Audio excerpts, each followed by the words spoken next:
Hello guys, welcome back to my YouTube channel. So നമ്മൾ ഇന്ന് വന്നേക്കുന്നത് പിന്നെ ഒരു ട്രെയിലർ ഇറങ്ങിയിട്ടുണ്ട്. ഇപ്പം ഞാൻ പറഞ്ഞില്ല, ഇപ്പം ഫുൾ സിനിമയുടെ ഒരു സമയമാണ്. കുറേ നല്ല സിനിമകൾ ഇറങ്ങുന്നുണ്ട്, കുറേ അടിപൊളി സിനിമകൾ ഇനി വരാനിരിക്കുന്നുണ്ട്. ഞാൻ അതിന് ഏറ്റവും വെയിറ്റിംഗ് ആയിട്ടുള്ളത് ആടുജീവിതമാണ്. എല്ലാവർക്കും അറിയാം, കുറേ പേര് വെയിറ്റിംഗ് ആണ് ആടുജീവിതം കാണാൻ വേണ്ടിയിട്ട് ആക്ച്വലി. കാരണം നമുക്ക് എല്ലാവർക്കും അറിയില്ല. ഇനി അതിനെപ്പറ്റി നമ്മൾ ഈ ടോപ്പിക്കിൽ നിന്ന് നമ്മൾ മാറിപ്പോണ്ട.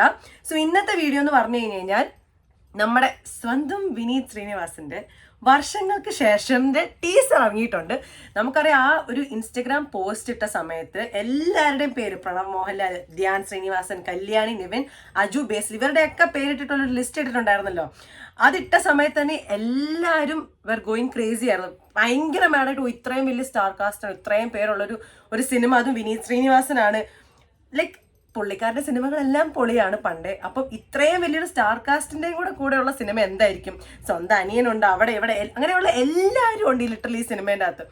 അപ്പം നമുക്ക് എന്തായാലും പിന്നെ ഹൃദയമാണെങ്കിൽ, ഹൃദയം കഴിഞ്ഞിട്ടാണെങ്കിൽ പ്രണവിനും കല്യാണിയും ഒരുമിച്ചാണ്. അപ്പം അങ്ങനെ കുറേ കാര്യങ്ങളുണ്ട് ഈ സിനിമയ്ക്ക് പ്രത്യേകത എന്ന് പറയുന്നത്. അപ്പം എല്ലാ കാര്യങ്ങളും കൊണ്ട് നമ്മൾ ഭയങ്കര ആൻറ്റിസിപ്പേറ്റ് ചെയ്ത് കാണാൻ വേണ്ടിയിട്ട് വെയിറ്റ് ചെയ്തുകൊണ്ടിരുന്ന ഒരു സിനിമയായിരുന്നു. അതിൻ്റെ ടീസറാണ് ഇറങ്ങിയേക്കുന്നത്. സോ ഞാൻ എക്സൈറ്റഡ് ആണ് always when it comes to movies. ഞാൻ ഭയങ്കര എക്സൈറ്റഡ് ആണ്. ഏതൊരു സിനിമയാണെങ്കിലും എനിക്കിപ്പോൾ ഓർമ്മ ദൈവം അന്വേഷിപ്പ് കണ്ടെത്തുമൊക്കെ ബുക്ക് ചെയ്ത് അന്ന് രാവിലെ തൊട്ട് രാത്രി 10 മണിക്കാണ് ഷോ. രാവിലെ തൊട്ട് എൻ്റെ മനസ്സിൽ ഇത് എക്സൈറ്റ്മെന്റ് ആണോ, ഇത് കാണാൻ പോലെ, സിനിമ കാണാൻ പോലെ. എൻ്റെ like I was looking forward to it. ഞാൻ വന്ന് കിടക്കണ സമയത്താണ് ഞാൻ ആലോചിക്കും സിനിമ കാണാൻ പോലെ. അങ്ങനെ ഒരു മൂവി ബഫാണ് ഞാൻ. അപ്പം നമുക്ക് എന്തായാലും എൻ്റെ കാര്യം മാറ്റി വെച്ചിട്ട് നമുക്ക് വർഷങ്ങൾക്ക് ശേഷം എൻ്റെ ടീസർ കാണാം. എങ്ങനെയുണ്ട്? അടിപൊളിയാണ്. ഞാൻ കേട്ടിട്ടില്ല കേട്ടോ. ഞാൻ ഈ ടീസർ ഇന്നലെ വന്നു, ഇന്നാണ് ഇപ്പോൾ കാണാൻ പോകുന്നത്. നിങ്ങളുടെ കൂടെയാണ് കാണാൻ പോകുന്നത്. ഓക്കെ, അപ്പം ലെറ്റ്സ് വാച്ച്.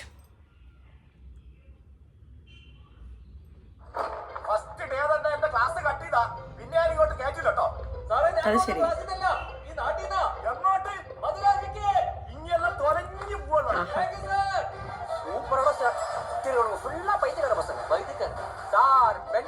ഓ പ്രണവ്, അയ്യോ, ഓ ഷാൻ റഹ്മാനുണ്ടോ? എന്റെ അമ്മേ, റീബ്രാൻഡിംഗ്.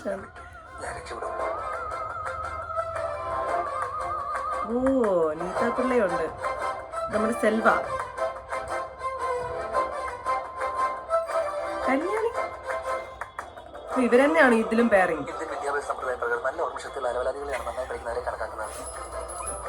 അയ്യോ, ഞാൻ വളരെ ബിസിയാണ്. എനിക്ക് സ്കോച്ച് അടിക്കണം, ഡ്രം അടിക്കണം, വാള് വെക്കണം, ഒരുപാട് കാര്യങ്ങളുണ്ട് മോനെ.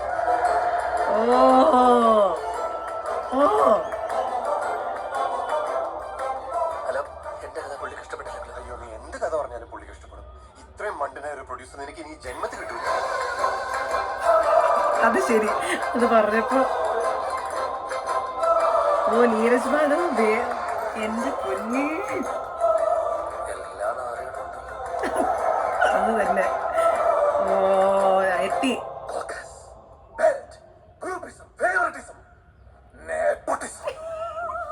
എന്റെ അമ്മോ, ഇതിൻ്റെ അകത്ത് 11th ഏപ്രിലോ?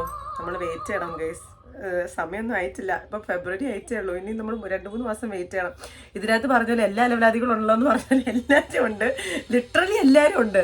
നമ്മൾ ആലോചിക്കുന്ന സമയത്ത് ശരിയാ, ആര് നീരജ് മാധവ്, ബേസിൽ, ധ്യാൻ ശ്രീനിവാസൻ, വിനിവിൻ പോളി, ആരൊക്കെ എല്ലാവരും ഉണ്ട്. പ്രണവ് മോഹൻലാൽ, ഇതിൻ്റെ അകത്ത് പ്രണവ് മോഹൻലാലും കല്യാണിയും തന്നെയാണ്. പക്ഷെ കല്യാണിയുടെ ലുക്കൊക്കെ കുറച്ച് മാറ്റിയിട്ടുണ്ട് കേട്ടോ. ഭയങ്കര ഒരു മറ്റേ നമ്മൾ പറയല്ലോ, ഭയങ്കര എങ്ങനെ എനിക്ക് കിട്ടണില്ല. ഞാൻ വല്ലതും പറഞ്ഞിട്ട് ഇനി അത് മാറിപ്പോയിട്ട് ഇനി അത് പ്രശ്നമായിട്ട് അടുത്ത പ്രശ്നമാവണ്ട. സോ പക്ഷെ എന്തായാലും എനിക്ക് ട്രെയിലർ ഇഷ്ടപ്പെട്ടു. ഞാൻ പറഞ്ഞു, ഞാൻ ഇങ്ങനെ ആൻറ്റിസിപ്പേറ്റ് ചെയ്ത് കാണുന്ന സിനിമയുടെ ട്രെയിലറുകളൊക്കെ എനിക്ക് ഇഷ്ടപ്പെടും. അതങ്ങനെയാണ്, എനിക്കറിയത്തില്ല. ഞാൻ അത്രയും വെയിറ്റ് ചെയ്തിരിക്കുന്നതുകൊണ്ട് എനിക്ക് ഒരിക്കലും ഡിസപ്പോയിൻമെൻറ്റ് വരത്തില്ല. അപ്പം അങ്ങനെ എന്തെങ്കിലും ആണെങ്കിലും. പക്ഷേ എനിക്കിത് ഭയങ്കര ഇഷ്ടമായി. ആൻഡ് ഇപ്പം തന്നെ ഒന്ന് ആലോചിച്ച് നോക്കിയേ, 19 മണിക്കൂർ മുമ്പ് ഇറങ്ങിയത് ഓൾറെഡി 1.6 മില്യൺ വ്യൂസ് ആയിട്ടുള്ളത്. സില്ലി, 1.6 മില്യൺ വ്യൂസ് ആയി ഓൾറെഡി. ആൻഡ് നമ്മളൊക്കെ വെയിറ്റിംഗ് ആണ് ഇതിന് വേണ്ടിയിട്ട്. നമുക്കൊക്കെ കാണണം. ഇത് ഇറങ്ങുന്നത് കുറച്ച് നമ്മൾ വെയിറ്റ് ചെയ്യണം. വെയിറ്റ് ചെയ്യിപ്പിക്കാൻ വേണ്ടിയിട്ട് ടീസർ ഇപ്പം ഇറക്കിയതാന്ന് തോന്നുന്നു. അപ്പം എന്തായാലും എനിക്ക് ടീസർ ഇഷ്ടപ്പെട്ടു. നിങ്ങൾക്ക് ഇഷ്ടമായെന്നുള്ളത് നിങ്ങൾ എന്തായാലും എന്നോടൊന്ന് പറയാം, കമൻറ്റ് ചെയ്യാം. അപ്പോൾ അടുത്ത ട്രെയിലർ ഇറങ്ങട്ടെ. അപ്പോൾ അടുത്ത ട്രെയിലറായിട്ട് ഞാൻ പിന്നെ വരുന്നതായിരിക്കും. പിന്നെ ഇന്ന് ഹാപ്പി വാലന്റൈൻസ് ഡേ ആണ്. അപ്പം ഗൈസ്, എല്ലാ സിംഗിൾ സൈഡിലെ കമ്മിറ്റഡ് ആയ ആൾക്കാർക്ക് ഒരു ഹാപ്പി വാലന്റൈൻസ് ഡേ എൻ്റെ കയ്യിൽ നിന്ന് കിട്ടില്ല. എല്ലാ സിംഗിൾ സൈഡിലെ ആൾക്കാർക്കും ഹാപ്പി വാലന്റൈൻസ് ഡേ ഫ്രം ഞാൻ. അപ്പം tata bye, see you in the next video.